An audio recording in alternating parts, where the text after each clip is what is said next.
Okay, well, thank you so much for joining us, Chris. We'll get started with some opening remarks. Yeah, thank you for joining us today in the 23 year-end press conference. Wrapping up 2023, we competed in 2 cup finals, the Open Cup at home and winning historic Leagues Cup. It was an amazing tournament and summer for us. One of my former coaches, Ziggy Schmidt, said, there's something about being the first team to win something that can never be taken away, and it will always be special. During the summer transfer window, our owners, Jose Mas, and David Beckham, realized their dream of bringing the greatest player of all time to Inter Miami in Major League Soccer in Lionel Messi. We also added Sergio Busquets, Jordi Alba to the group, and we also added youth in the summer. The under-22 initiatives, Facundo Farias, Diego Gomez, and Thomas Aviles. We promoted homegrown players, Kramashi and David Ruiz, who had significant minutes for us and played important roles, and added a young player in Santi Morales. We were happy with our young players' contributions this year. They gained valuable experience, especially in the first half of the season. At one point, I think we had 6 academy products in our starting 11. Another breakout performance, Drake Callender. He had a phenomenal season in goal for us. Partway through the season, we made changes to the coaching staff. We were happy to land a world-class coach and experienced coach in Tata Martino and his staff. Along with the first trophy in club history, we qualified for the 24 CONCACAF Champions Cup into the round of 16. And this is significant because it gives us now an opportunity to have a pathway to the FIFA Club World Cup. We have seen what this team is capable of in the summer when we're on all cylinders and everyone is out there. We've had some beautiful football, controlling games. But in saying that, we want more. We will improve this roster. 2024, we have high hopes, and we will compete in multiple competitions. But we will work tirelessly to evaluate the changes that need to be made and achieve our goals of bringing success to our fans in Inter Miami. Lastly, we're evaluating every department in our front office and performance staff, sporting side, to support Tata and his staff and all the players to make sure we are high performing and everywhere in the club. So we look forward to seeing all of you in January as we start up preseason, which will be right around the corner. Thank you, Chris. If you have a question, please raise your hand. We'll get started with Michelle. Hi, Michelle. Hey. I have 2 quick ones, sorry. First of all, have you signed a new contract? What's your future with the team? And then Luis Suarez, I mean, that's the name that everyone is talking about. Tata has said we have 2 plans, one with him, one without him. If you could just address that and also your status. Thank you. Yeah, and per club policy, I'm not going to talk about my situation. We have been in meetings. I've met with owners talking about the future. For me, it's business as usual. We were preparing the roster for next year, focused on preseason for next year. So, myself and my staff were working towards everything for preparing for next year. And Luis Suarez, he's currently with Gremio, so we don't want to comment on a player who's not on our roster. It is another player that's always been linked with our team, and it's great to have great players around the world connected with Inter Miami and wanting to come here. Tim? Hi, Chris. Tim Reynolds with the AP. I know we're wrapping up 23, but I wanted to ask you about 24, if I might. You're going to play in a lot of tournaments. I don't even know what your January and preseason looks like, but you could play 45, 50 matches easily next year. How do you hope to manage that? Because that is obviously an awful lot of workload for hypothetically a 37-year-old GOAT and people like that. How do you envision? It's a nice problem to have, but how do you envision managing all that? Yeah, I mean, as I said, we've seen what this team can do, and we will rely on our elite players, Messi and Alba and Busquets, and I think the balance of the team is going to be really important. And I think we saw an influx of young players come in.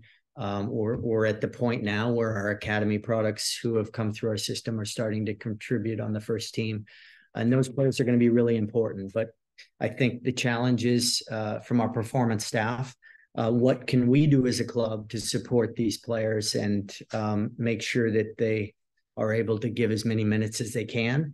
But there are times we're going to have to balance the schedule.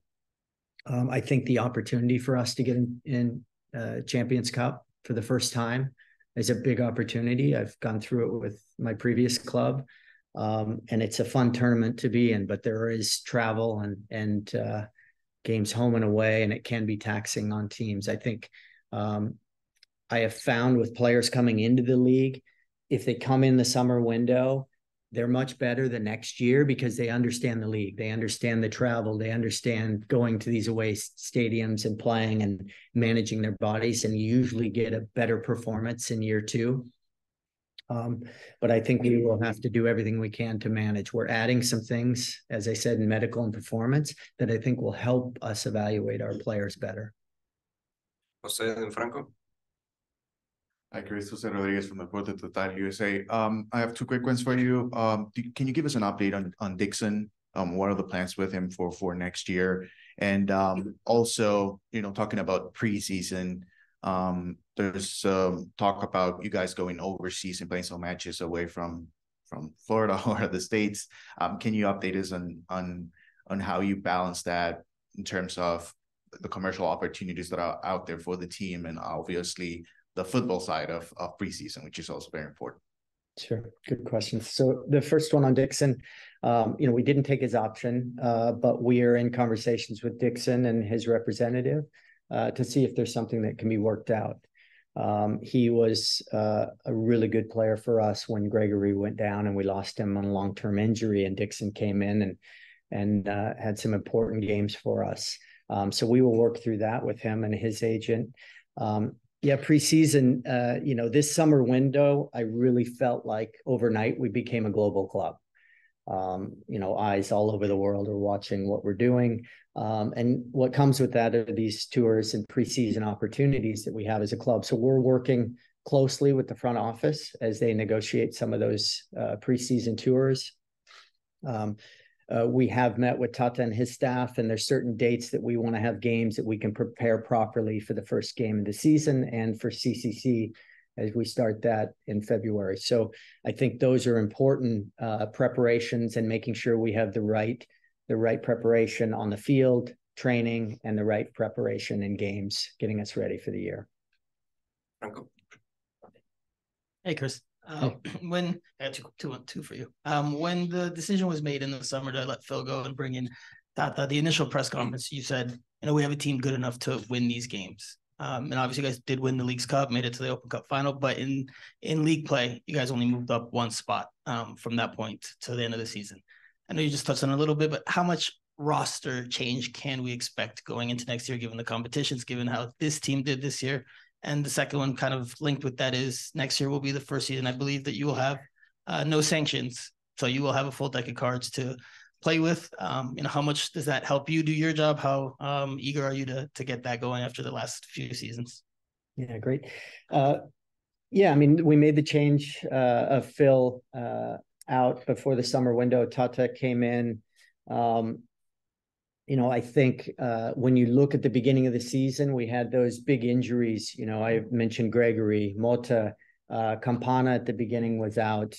We had Pizarro out, Ian Frey, Negri, Coco, all with long-term injuries. So we really had some tough blows early in the season.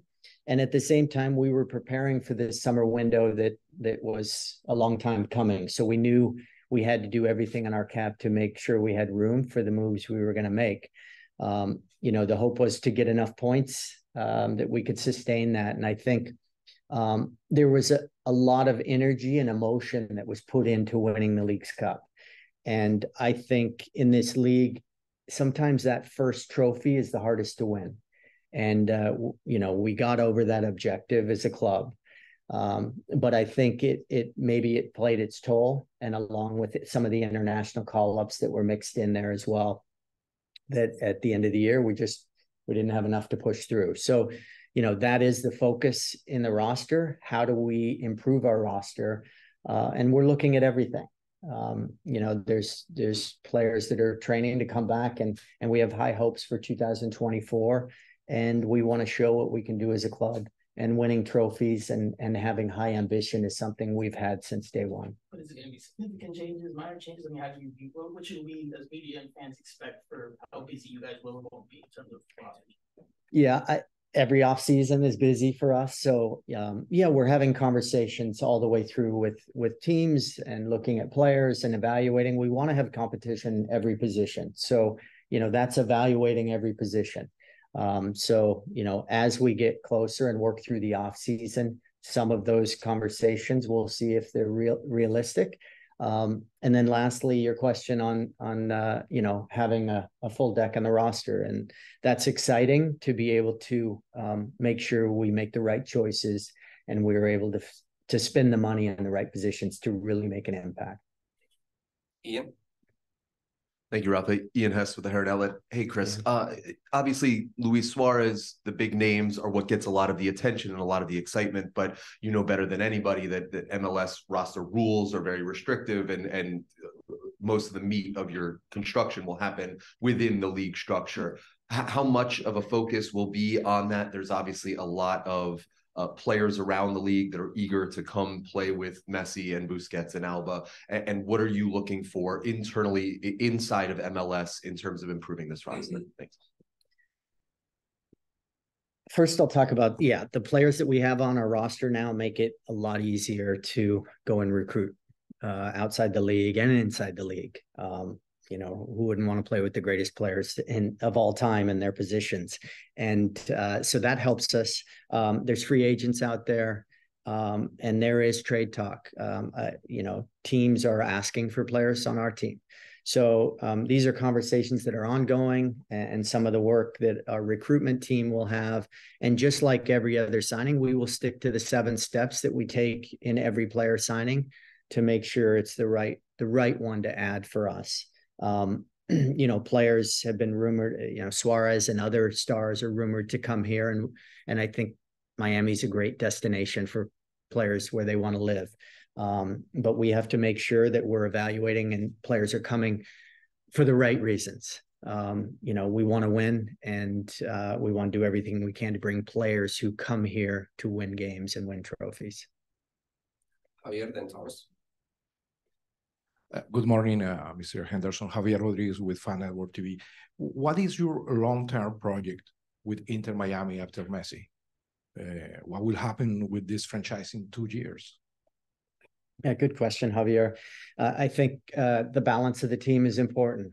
And as I talked about, the 3 U22 signings we had, the development of our academy and players coming through, that is going to be vitally important for the consistency and sustainability, the experience that some of the players, Kromoski, Ruiz had last year, and their impact. The first time a homegrown player has scored a goal. We top the minutes played for players who have come through our academy. So I think that experience at the top and young players coming through. And it may be now, when you look at the age distribution of our roster, that maybe in the middle now, some of those players in their mid-20s who have experience in our league could be added to help with that balance between the two. But I think it's really important to think long-term as well as short-term in winning trophies to make sure that Inter Miami is a competitive team 2, 3, 4 years from now. Thomas, then Andrea. Hi, Chris. Thomas Ronger. Hey, Thomas. Inter Miami Radio. Don't know how to phrase this, but throughout your career, you bring in Lodero in 2016 in the summer. You always did a great job of keeping something open.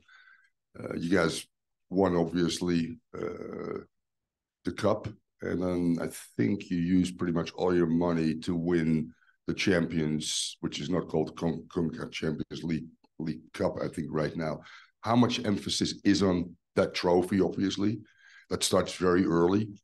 Are you guys going to be aggressive looking in the offseason to add those pieces that will allow you to make a run there, which will be huge, obviously, not just for us, but for MLS? And lastly, between you and Tata, I looked at his team at Atlanta, the changes he made in the offseason allowed him to win the MLS Cup in 2018. Give me 3 top priorities, no names, but positions where you feel this team needs to get better. Yeah, there's a lot there. It's 27 years I've been part of MLS. So every season since 96. So I've seen a lot of things happen.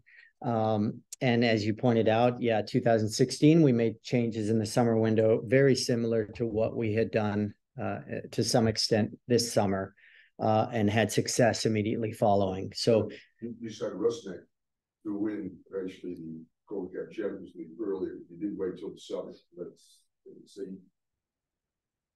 You're very flexible, which you need to be obviously. Yeah, and I think looking, as you said, you got to look at every position. You got to look at your roster. I think we have players on our roster who have played in the European Champions League and know how to succeed at the same time as managing their domestic league. So that is going to be really important to lean on their experience. Obviously, Tata Martino's seen everything in the game, and he has been through these scenarios as well in league and in Europe. So I think we have to rely on that experience. CONCACAF Champions Cup is something that we are thrilled to be in now. And I think that puts you on a global stage to have success. Only one team has won that tournament with Seattle. Other teams have come very close. So I think that will be something that we want to compete in, along with every other competition we're in. But that is definitely one of the top competitions for us. So we have to look at how we can create goals, score goals. That's very important for us. We're happy with what we have up top. Some of the best talent in the league and in the world. And I think solidifying, how we defend as a team, how we are going to eliminate goals against and opportunities for other teams. I had mentioned Drake Callender and what a phenomenal year he had. So, I think without tipping what we're going to give away in trades and movement, because those are ongoing discussions right now. I do feel like we have to have competition at every spot and look at that if we're going to compete in these tournaments. So can I assume that a very athletic center back in the league, maybe, and a guy that scored 20+ goals a year? Yeah, I mean, I think goals win games. But yeah, I think we have to evaluate, and we have weekly meetings with the coaching staff and the recruitment staff to look at where we need to focus within the team and where we need to improve going forward. And then? Hi, Chris. Andrea Yanes, Deportes Total USA. I wanted to ask you 2 quick ones. The first one is about Leandro Gonzalez-Pires and Emerson Rodriguez. What is their status? Are they coming back? Are you negotiating with River Plate and Santos? And the second one is about Leagues Cup. Leagues Cup next year, if it's played at the same time it was this year, it's going to match some games with Copa America, with European Championship, all the competitions that are next year. Is there talk about changing the calendar or changing the format, something that you know? Thank you. Okay. I'll start with LGP. Leandro is obviously a big part of our club, and he had the opportunity to go to River Plate. River Plate has an option to purchase him, so we are talking with them. We'll see what happens and what River Plate does there. Emerson had a really good season at Santos Laguna. We're happy with his progress. They also have an option to purchase him, which will come in December. So we have ongoing discussions with them as well. Leagues Cup, I do think there's a lot of discussion at the league level, in how we can alleviate some of these international windows and the congestion of the schedule. But I think with the amount of tournaments that teams are taking part of with international duty, it's very hard to figure out There just isn't enough game days to sort it all out. So there's going to be times where teams are going to suffer. And I think I played for my national team. When anyone gets called into their national team, they have to go and represent their country. That is something that we fully support. But I do think we need to try and find dates where we can make sure we have our best players at Inter Miami. So it's exciting for our country and our league that we can host Copa America. That eventually the World Cup's going to be in North America is amazing for the future of soccer here. Back to Michelle and Tim. Michelle Kaufman, Miami Herald. Chris, I want to ask a little more detail about the preseason plans. You said you have to pick dates that are, specific to now you have all these tournaments. You want to be prepared for champions. You want to be prepared for the start of the season, which is usually also late February. They haven't announced starting date yet, but what are the windows? How do you see January 10th is when the practices with training starts. How do you see January 10th through third week of February? What kind of windows do you see being training here, training somewhere else, having how many games do you think are ideal? Just a little more detail. Thanks. Sure.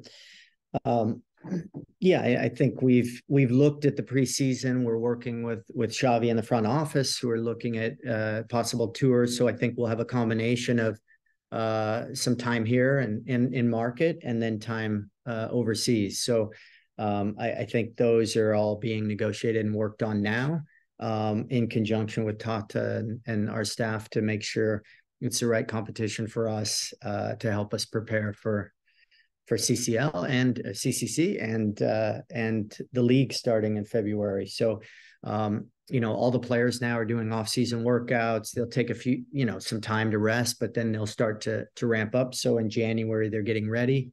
We'll start out with testing and medicals in January, and then probably go for a couple of weeks before we'll play our first exhibition game. And that will go at probably, I would say 4 to 6 games between that time and the start of the season is adequate to get our players ready. So they're at 90 minutes fit as we start to go into the season in late February. It looked like it had already been announced from the Argentina side that Newell's, you are going to play against them. I saw a date of February 16th. Is that settled? Is that confirmed? I would say nothing is confirmed on preseason yet, but those discussions have happened, and you'd have to refer to Xavi and in the business side. But I can say that those discussions have happened. Tim? Chris, you've referenced Drake a couple of times since you've been up there, and like you said a few minutes ago, yes, goals do win games. Not allowing them also helps quite a bit too. How did he continue evolving? I think we all sort of forget how young he still is. How did he continue evolving this year? And I know the club has been high on him, but how has he earned that sort of thinking from you guys? And what do you see as where he's still got to get better? Where do you think the ceiling is for Drake? Thank you. Yeah, good question on Drake. Yeah, we're super pleased with him. I think Drake has grown in composure and calmness. He brings a calmness in the back that's beyond his age.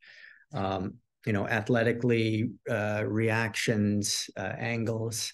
That's about as far as I'll go on goalkeeping, because I don't know anything about goalkeeping coaching, but but he is composed in the back, which is important. And I think, the way we want to play, I think, his feet continue to improve. We've seen Drake's introduction into the U.S. national team. I think he's going to have a tremendous future there. I think he'll compete with that team, and he'll continue to be a leader for us at Inter Miami. And last question we're going to take from the Zoom, Felipe Cárdenas, The Athletic. Hello, Chris. Good morning. Felipe Cárdenas, The Athletic. How are you, man? Hi, Felipe. Good. I know the amount of games has been talked about a lot, what you guys are going to face next year. What does that mean for Leo's availability? Like, how can you count on him for 34 games and the World Cup qualifying, the Leagues Cup, and everything like that? It is going to be a really busy schedule. Copa America, as you mentioned. How important is that in building a team that you don't have to necessarily always depend on Messi in every single game? And then just again on the back line, 54 goals conceded. What is the focus to make that part of the field stronger? Okay. Yeah, I would say first with Messi and his national team and Copa America, I always found that the players who were getting ready for a big tournament to come up, they want to make sure they're fit, they're sharp, and the way Messi trains and leads our team and the example he sets is extraordinary. He comes out in training and he is focused and has a very high standard that he helps bring the players up and the level up. So I think we're going to get a big boost there from our veteran players who are going to help the team and want to win. So I find that a positive. Of course, there may be games where players are away and representing their national team, and that's where some of the young players who are coming up, Farias, Aviles, Gomez, some of the other young players are going to get their opportunities. And I think we need to make sure that we have a real balance of players who can come in at different times and help in those moments where we need maybe another veteran leader to step up and perform for the team.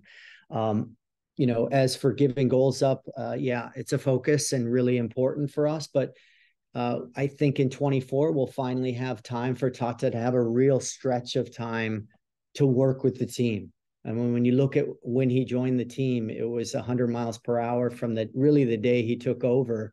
We had Leagues Cup and then we had games every 3-4 days. So it doesn't give a coach time to just work on certain aspects of how the team's going to play, how the team's going to defend. So I'm looking forward to that and having our coaching staff really work with our players.